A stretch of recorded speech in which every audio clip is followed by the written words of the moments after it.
ইরানের সরকার পতনের বাকি আর মাত্র কয়েকটা দিন, কথাটি বলেছেন জার্মান চ্যান্সেলর। ইতোমধ্যে সরকারি হিসাব অনুযায়ী ২,০০০ মানুষ মারা গেছে ইরানের চলমান বিক্ষোভে। এদিকে আমেরিকা যেভাবে জেকে বসেছে তাতে মনে হয় না এবার আর ইরান রক্ষা পাবে। বাহিরে যতই বলা হোক ইরান সব সামলিয়ে নিয়েছে, ভেতরে কিন্তু চলছে ভিন্ন কূটচাল। ইরানে কি ঘটছে তা সবার পক্ষে বোঝা সম্ভব নয়, কারণ কেউ দেখছে পশ্চিমা চোখে, আবার কেউ দেখছে ইসলামিক প্রেক্ষাপটের ভিত্তিতে। কেউ বলছে ইরানে ইসলামিক শাসনের পতন ঘটবে, আবার কেউ বলছে এবার আর রক্ষে নেই খামেনির। ইতোমধ্যে দেখা গেছে যুক্তরাষ্ট্র, ব্রিটেন, অস্ট্রেলিয়া সহ বেশ কিছু দেশ জরুরি ভিত্তিতে তাদের নাগরিকদের সরিয়ে নিচ্ছে ইরান থেকে। বলা হচ্ছে সামনে বড় কোনো হামলার পরিকল্পনা করে রেখেছে পেন্টাগন। গত কয়েক বছরে মার্কিন সাম্রাজ্য যাদেরকেই ধরেছে তাদেরকে টেনে নামিয়েই ক্ষান্ত হয়েছে। আর যেহেতু এবার ইরানের পালা, তাই আমেরিকা যে ক্ষান্ত হচ্ছে না তা এক প্রকার নিশ্চিত। অপরদিকে ইরানের ওপর নতুন নিষেধাজ্ঞা আরোপের প্রস্তাব দিতে চলেছে ইউরোপীয় ইউনিয়ন।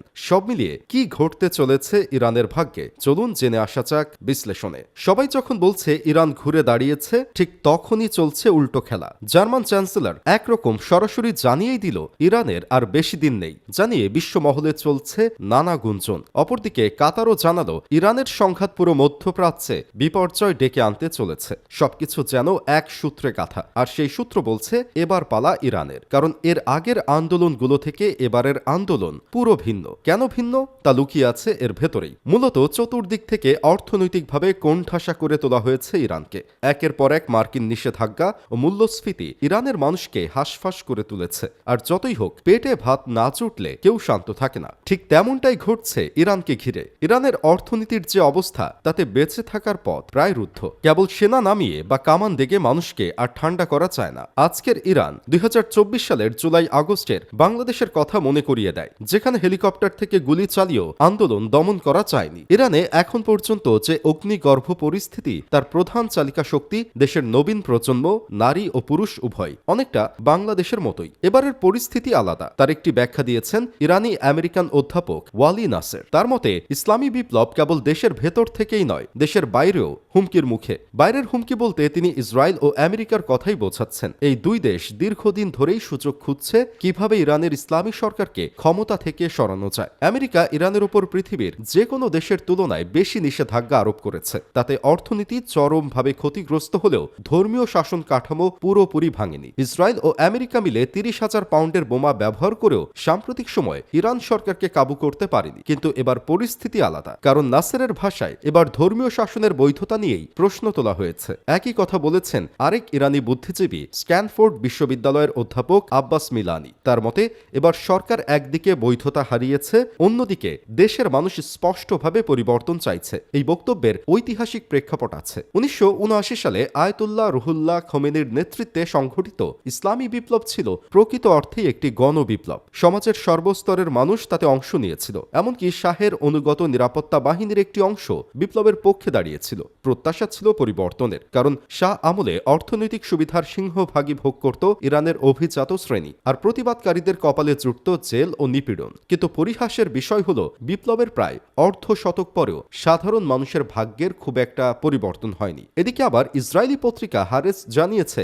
সেদেশের সরকার সামাজিক যোগাযোগ মাধ্যম ব্যবহার করে রেজা পাহলভিকে ভবিষ্যৎ শাসক বানাতে টাকা ঢালছে। ইসলামী বিপ্লব বিরোধী চলতি বিপ্লবকে কক্ষচ্যুত করার জন্য এই তথ্যই যথেষ্ট। এর সঙ্গে যুক্ত করুন মার্কিন প্রেসিডেন্ট ট্রাম্পের হুমকি। তিনি সরকার বিরোধী বিক্ষোভের পক্ষে যে কোনো মুহূর্তে কিনেটিক অ্যাটাক বা সরাসরি সামরিক হামলা চালাতে পারেন বলে জানানো হয়েছে। বিশ্লেষকরা বলছে এই আন্দোলনে ২০২৫-এর জুনে ইসরায়েলের সঙ্গে ইরানের ১২ দিনের যুদ্ধের প্রভাব পড়েছে। যে সংঘাতের ধাক্কা থেকে ইরানি কর্মকর্তারা এখনও পুরোপুরি সামলে ওঠেননি। তাদের ধারণা যে কোনো সময় যুদ্ধ আবার শুরু হতে পারে। দেশীয় রাজনৈতিক অস্থিরতার চেয়ে এই হুমকিই বড়, কারণ ইসরায়েলের হাতে হিজবুল্লাহর পরিণতি এবং সিরিয়ায় বাশার আল আসাদের শাসনের পতনে বিদেশি হস্তক্ষেপ ঠেকানোর মতো প্রতিরোধ ক্ষমতা ইরানের অনেকটাই ক্ষয়ে গেছে। এখানে আরব বসন্তে লিবিয়া ও সিরিয়া পরিস্থিতির সঙ্গে তুলনা টানা হয়। আরব বসন্তের সময় যুক্তরাষ্ট্র ও কিছু ইউরোপীয় সরকার রেসপন্সিবিলিটি টু প্রটেক্টের কথা বলে সামরিক হস্তক্ষেপকে ন্যায্যতা দিয়েছিল। ফলে শান্তিপূর্ণ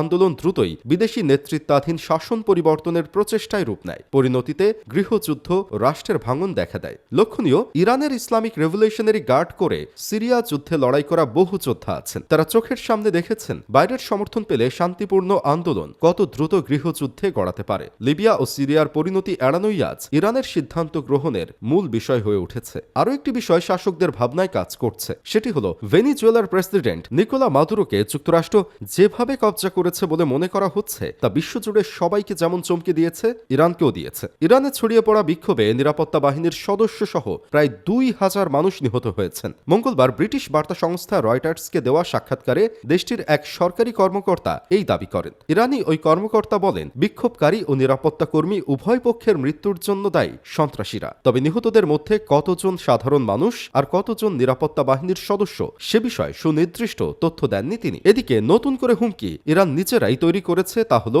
এক বিক্ষোভকারীর মৃত্যুদণ্ড ঘোষণা করে। হেঙ্গাও নামে ইরানে কাজ করা একটি মানবাধিকার সংস্থা জানিয়েছে, বিক্ষোভের সময় আটক এক যুবকের মৃত্যুদণ্ড দিয়েছে দেশটির সরকার। গত বৃহস্পতিবার 26 বছর বয়সী ওই যুবককে আটক করা হয়েছিল। সংস্থাটি আরও জানিয়েছে, ওই যুবকের নাম ইরফান সুলতানি। তার পরিবারকে এরই মধ্যে জানানো হয়েছে বুধবার ইরফানের মৃত্যুদণ্ড কার্যকর করা হবে। তবে বিচার কবে হয়েছে বা তার বিরুদ্ধে কি অভিযোগ আনা হয়েছে সে বিষয়ে পরিবারকে কোনো তথ্য দেওয়া হয়নি। আর এমন কিছু ঘটলে শুধু অর্থনৈতিক দিক দিয়ে নয়, মানবাধিকার দিক দিয়েও বিশ্ব চেপে ধরবে ইরানকে। 1979 সালের ইসলামী বিপ্লবের পর এখন সবচেয়ে কঠিন চ্যালেঞ্জের মুখে দাঁড়িয়ে ইরানের শাসক গোষ্ঠী। এই সংকট মোকাবেলায় তারা নজিরবিহীন ব্যবস্থা নিয়েছে। তবে মার্কিন প্রেসিডেন্ট ডোনাল্ড ট্রাম্প বলেছেন, এই পরিস্থিতি ইরানের হাতে আরেকটি তাস তুলে দিয়েছে, অর্থাৎ ইরান এখন আলোচনার টেবিলে ফিরতে আগ্রহী। কিন্তু বাস্তবে ইরানের অবস্থান খুব একটা শক্ত নয়, কারণ ট্রাম্প স্পষ্ট করে জানিয়েছেন কোনো প্রকার বৈঠকের আগেই তিনি যে কোনো পদক্ষেপ নিতে পারেন। তাই আলোচনা শুরু হলেও এই বিক্ষোভের উত্তাপ বা ক্ষোভ পুরোপুরি কমে যাওয়ার সম্ভাবনা কম। এর পাশাপাশি